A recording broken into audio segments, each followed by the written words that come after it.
till the billionaire knelt down and said, "Marry me?" It was a quiet Sunday afternoon. The golden glow of the late sun poured through the tall glass windows of the cafe, casting soft light over the worn wooden floors. The air carried the scent of freshly ground coffee, and a smooth jazz tune played gently in the background, wrapping the space in a kind of calm that felt almost sacred. At a corner table by the window, Emily sat with her hands folded tightly in her lap.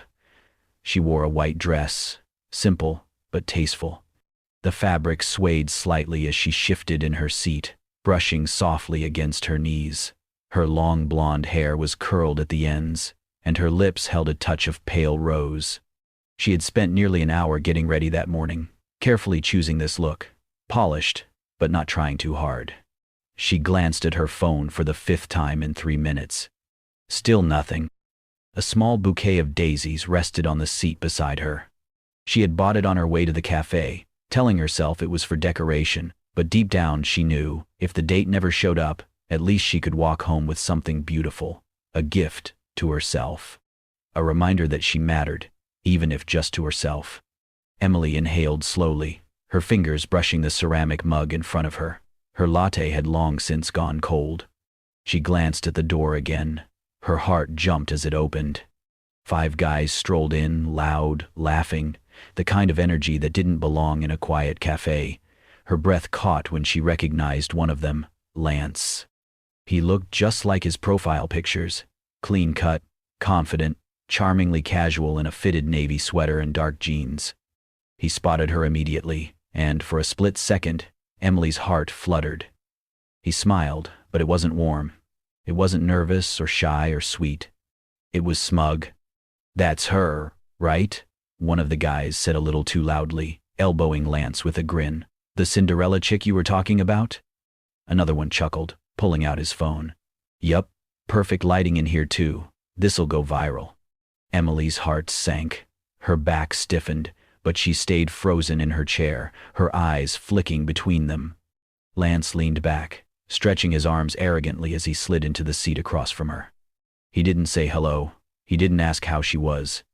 Instead, he tossed his phone on the table and looked her over like she was some kind of science project. "I told them it'd be easy," he said, loud enough for the whole cafe to hear. "Poor girls fall the hardest. All it takes is a few sweet texts and a fake interest in their little sob stories. They eat it up." One of his friends cackled.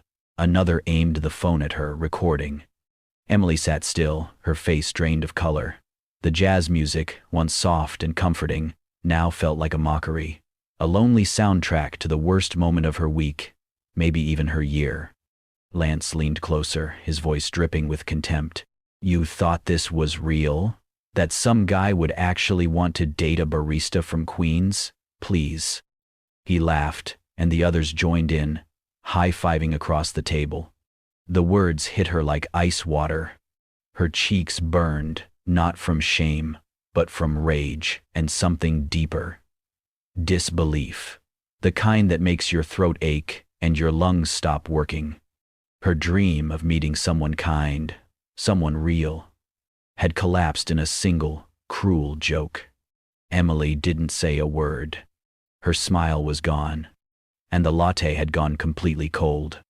Lance's laughter echoed through the cafe, cruel and shrill. One of his friends leaned across the table, sneering, "Hey, Cinderella, you gonna cry now?"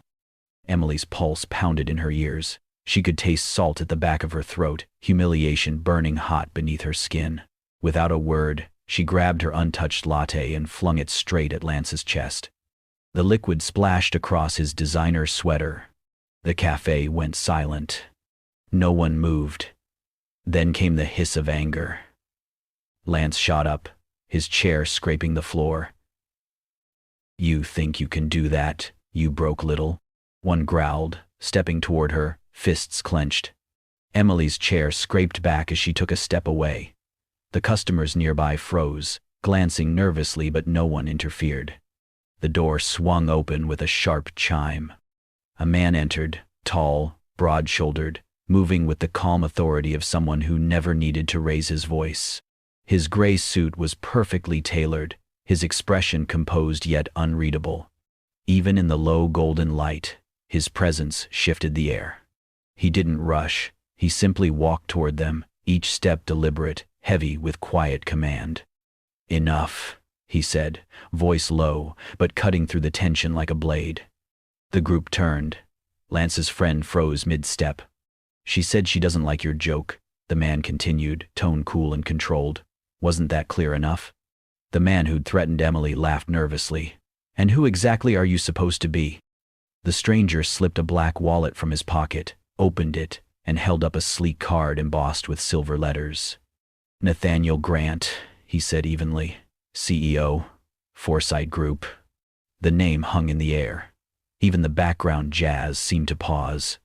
The cafe owner straightened instantly.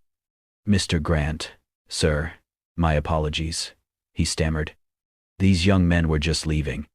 "Leaving?" Nathaniel's tone stayed calm, eyes sharp. "No, they're being escorted out." He gestured toward the door. The barista hurried forward, and within seconds, the group stumbled out in muttered curses, their arrogance gone. When the door closed behind them, the tension broke like glass. Nathaniel turned to Emily. She stood motionless by the window, shoulders trembling. She wasn't looking at him.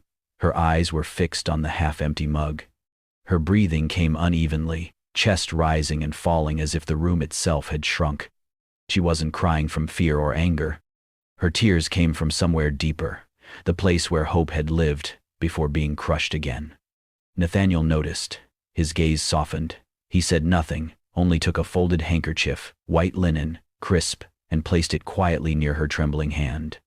Emily blinked, startled, then turned away, wiping her eyes before the tears could fall. Around them, the cafe slowly returned to its rhythm, the quiet hum of voices, the faint clinking of cups. But to Emily, the world still felt blurred at the edges. Nathaniel's voice came gently, low enough for only her to hear. "Are you all right?" She didn't answer. Her lips quivered, trying to form words that wouldn't come. For the first time that day, she felt completely seen, and that realization hurt almost as much as what had just happened. Because it reminded her how broken her faith in people had become, and how desperately she wished it wasn't. Nathaniel remained standing for a moment, giving Emily space. The cafe had returned to its normal pace, but everything around her still felt muted, like sound underwater. Her hands were clasped in her lap, knuckles pale, jaw clenched tight to keep herself from shaking. Without a word, Nathaniel pulled out the chair opposite hers and sat down, slowly, deliberately, not as a stranger intruding, but as someone anchoring her back into the world. From the inside pocket of his blazer, he removed a neatly folded white handkerchief. He didn't hand it to her. Instead, he placed it gently on the table, slid it just close enough for her to reach, and then rested his own hands loosely on the table surface, giving her silence instead of questions. That silence spoke more than any words could. Emily blinked at the handkerchief, then back at him. He was watching her, but not with pity. There was no gloating, no awkwardness, only quiet concern. Her composure cracked. She tried to speak, but her breath caught, her chest hitching with the first sob that slipped out before she could swallow it down. She brought her hand to her mouth, shoulders trembling. The tears followed quickly, unstoppable, hot and heavy, the kind that had been waiting far too long. She turned her face slightly toward the window, ashamed of falling apart in front of a stranger. "I am not crying because of them," she whispered, her voice raw and uneven. "I am crying because I actually believed. I still believed that someone might care enough to stay." Nathaniel didn't interrupt. He didn't fill the silence with platitudes or advice. He only listened, his eyes steady on her, not flinching away from her grief, but holding space for it. Emily wiped her eyes, breathing shakily. "I thought I had learned. I thought I was done being that girl who waited at cafes with flowers in her lap, hoping today would be different." She let out a dry laugh that cracked halfway through. "Guess I am still that girl." Nathaniel leaned slightly forward, not intruding but grounding the moment.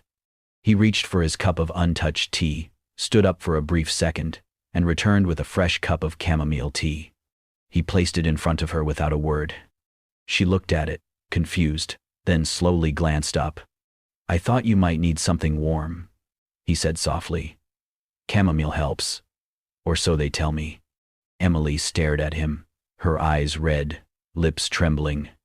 "You don't have to sit with me," she said. "I know," he replied, "but I'd like to." Her hands curled around the warmth of the teacup. It was the first thing that didn't feel cold today. They sat in silence, letting the moment breathe. After a while, Nathaniel spoke again, quietly, as if not to shatter what was slowly forming between them. "You're not wrong to hope someone might care. You're not wrong to believe you deserve love." Emily looked down. "You still do," he said. "You just didn't meet someone who saw it yet. That's not your fault." She didn't reply immediately, but her fingers tightened around the cup. Then, with a tired sigh, she said, "Today was supposed to be something, a start, but now, I just want to forget it happened." Nathaniel nodded slowly. "Then let's not end it here." She raised an eyebrow, eyes guarded. "I'm not asking for a second date," he clarified with a small smile. "Just dinner. Two strangers who had a really bad day, trying to make the rest of it a little less awful." Emily studied him, uncertain. But something in his voice, his calmness, his refusal to push, chipped away at her fear. After a pause, she said softly, "Okay. But no flowers, no small talk, and no pretending to like jazz." He chuckled quietly. "Deal, though I do have a weakness for lasagna. Hope that's not a deal breaker." A faint smile curved her lips for the first time that day. Not a full one, but real. And that was enough for now. The Italian restaurant Nathaniel chose was tucked away on a quiet street just a few blocks from the cafe. Its windows glowed warmly under strings of soft golden lights, and the scent of garlic and fresh herbs drifted into the night air. Emily hesitated on the sidewalk. This